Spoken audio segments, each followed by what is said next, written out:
Olá, pessoal, e vamos a mais um podcast Glione, porque pensar dói, mas alienação dói muito mais. Se inscreva, curta e compartilhe, porque assim você ajuda o trabalho do nosso canal. Se você quiser nos ajudar, pix ricardoluciohistoriador@gmail.com.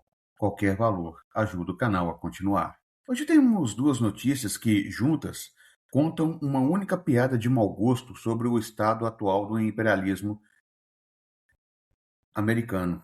Primeira, um grupo político-militar do país mais pobre do mundo árabe está fazendo a maior potência petroleira do planeta suar frio só de existir perto do Mar Vermelho. Segunda, a China acabou de mostrar um bombardeiro nuclear e um míssil hipersônico, basicamente dizendo: olha só o que a gente tem, tenta interceptar. Enquanto isso, os Estados Unidos, a potência que se autodenomina polícia do mundo, estão gastando energia diplomática tentando convencer o Oman a acalmar os Houthis, porque aparentemente nem toda a força militar americana consegue fazer um grupo de milicianos parar de incomodar navio. É a definição perfeita de hegemonia em crise de identidade. Você tem o maior orçamento militar da história da humanidade e ainda precisa de mediador terceirizado para conversar com quem tem essencialmente drone reaproveitado e boa vontade de irritar o Ocidente. Hoje no podcast Glione vamos rir, com todo o instrumental teórico necessário, dessas duas histórias que provam a mesma coisa. O império não está mais confortável na própria cadeira. Com Lenin, para entender por que uma potência com PIB de trilhões precisa de mediação para lidar com o movimento irregular. Com Giovanni Arrighi, para entender o cogumelo nuclear chinês como mensagem cifrada de sua hegemonia está expirando. Com Achille Mbembe, para entender o Iêmen como zona de sacrifício onde ninguém, nem os vencedores, saem gritando. Com Gramsci, para rir com seriedade acadêmica da crise de consenso militar americano no Pacífico. Bora entender. Vamos direto ao ponto mais engraçado da história. Os Houthis controlam parte do Iêmen desde 2014, o país mais pobre da Península Arábica, devastado por uma das piores crises humanitárias do planeta, bombardeado pela coalizão saudita durante anos. E mesmo assim, esse grupo, que não tem porta-aviões, não tem força aérea convencional, não tem nada que os manuais de poder militar tradicionalmente exigem, conseguiu fazer a Arábia Saudita, dona da Aramco, uma das empresas mais valiosas do planeta, correr atrás de mediação diplomática via Oman. Deixa eu repetir isso devagar. O país com o maior orçamento de defesa do Golfo Pérsico está pedindo ajuda para conversar com quem tem, comparativamente, quase nada. Lenin, em O Imperialismo, explicaria isso com uma frase que resume perfeitamente o constrangimento saudita.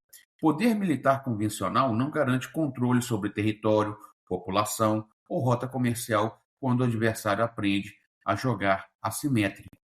O ataque a radar em Najran, petróleos mudando de rota, seguro marítimo disparando. Isso não é força militar tradicional vencendo força militar tradicional. É a Arábia Saudita descobrindo, na prática, que dinheiro compra F-15, mas não compra imunidade contra drone barato lançado por gente que já perdeu tudo e não tem mais nada a perder. Aqui está a parte mais deliciosamente irônica de toda essa história. O Ocidente adora discurso de livre circulação de mercadorias, mercado global integrado, cadeias de suprimento eficientes. E agora, um punhado de milicianos com recursos limitados conseguem forçar a mudança de rota de navios cargueiros do mundo inteiro, aumentando custo de transporte, prazo de entrega e preço de seguro, só de existir e ameaçar. Rosa Luxemburgo teria uma risada amarga com isso. O capitalismo construiu um sistema logístico global tão otimizado, tão dependente de rotas específicas, passando por gargalos estratégicos, que basta um ator relativamente pequeno perturbar um desses gargalos para o país, para o sistema inteiro sentir o tremor.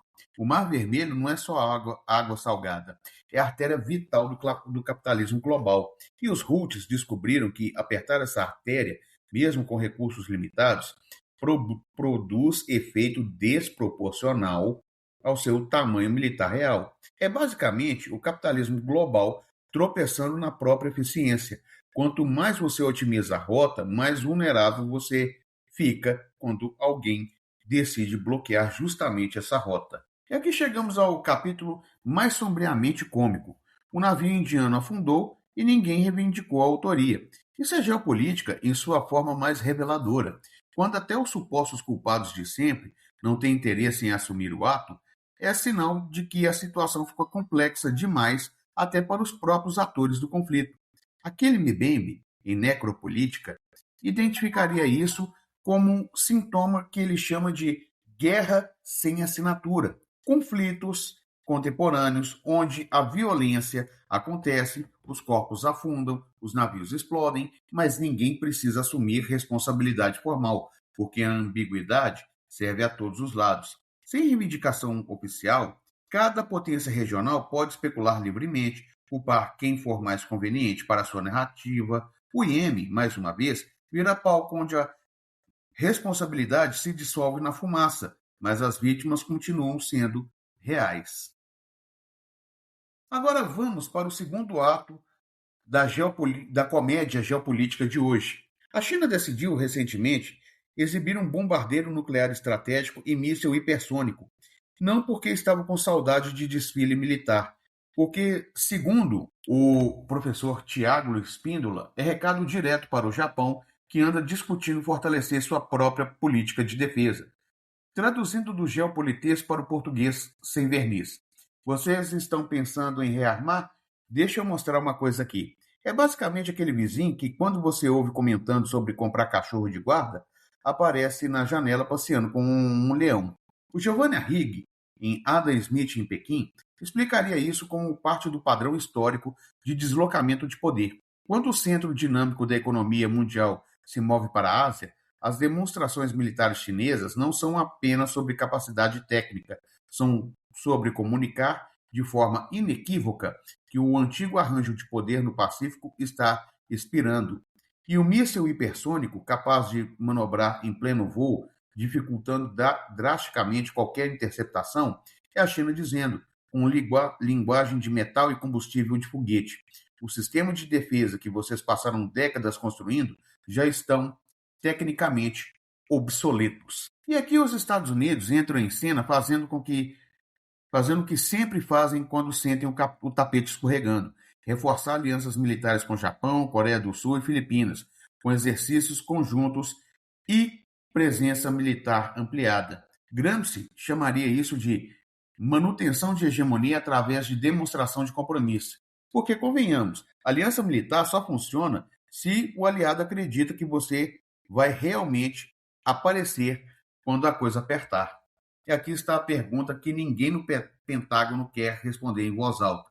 Depois do Afeganistão, depois do Iraque, depois de 2 décadas provando que vitória militar não significa controle político duradouro, quanto tempo mais o Japão, a Coreia do Sul, as Filipinas vão continuar apostando todas as fichas na garantia americana, enquanto a China exibe míssil que a defesa americana não sabe nem interceptar com confiança?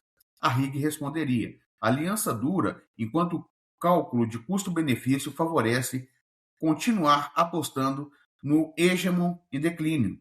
No momento em que esse cálculo mudar, a aliança inquebrantável vira rapidinho reavaliação estratégica. Então vamos fechar com toda a ironia que essas duas histórias, lado a lado, produzem sozinhas. Lenin nos mostrou que poder militar convencional não garante controle quando o adversário joga simetricamente. E a Arábia Saudita está aprendendo essa lição às próprias custas no Mar Vermelho. Rosa Luxemburgo nos mostrou que o capitalismo global, ao otimizar suas rotas logísticas ao extremo, criou vulnerabilidade estrutural que qualquer ator, por menor que seja, pode explorar apertando o gargalo certo. Mbembe nos mostrou que guerras contemporâneas frequentemente acontecem sem assinatura. E o navio indiano que afundou sem reivindicação é o exemplo perfeito de responsabilidade dissolvida em ambiguidade estratégica. A RIG nos mostrou que demonstrações militares chinesas são comunicação de expiração de hegemonia, não capricho tecnológico. Gramsci nos mostrou que alianças militares só sobrevivem enquanto o aliado acredita na garantida, e essa fé está visivelmente rachando pelas bordas. O resumo tragicômico do dia de hoje. A maior potência petroleira do Golfo precisa de mediador para conversar com um país governado por uma milícia. E a maior potência militar do mundo está reforçando alianças porque um país comunista acabou de mostrar míssil que ela ainda não sabe como parar. Se isso não é retrato perfeito de um império que já não controla o roteiro da própria peça, eu realmente não sei o que é. E como sempre dizemos no podcast Milhone, pensar dói, mas descobrir que seu porta-aviões de trilhões de dólares não intimida quem já perdeu tudo, isso dói muito mais, principalmente para o orçamento de defesa saudita. Se o conteúdo te ajuda a pensar, ajude o canal a continuar pelo Pix ricardolucihistoriador@gmail.com. Se inscreva, curta e compartilhe, porque assim você ajuda o trabalho do nosso canal. Até o próximo podcast Glione.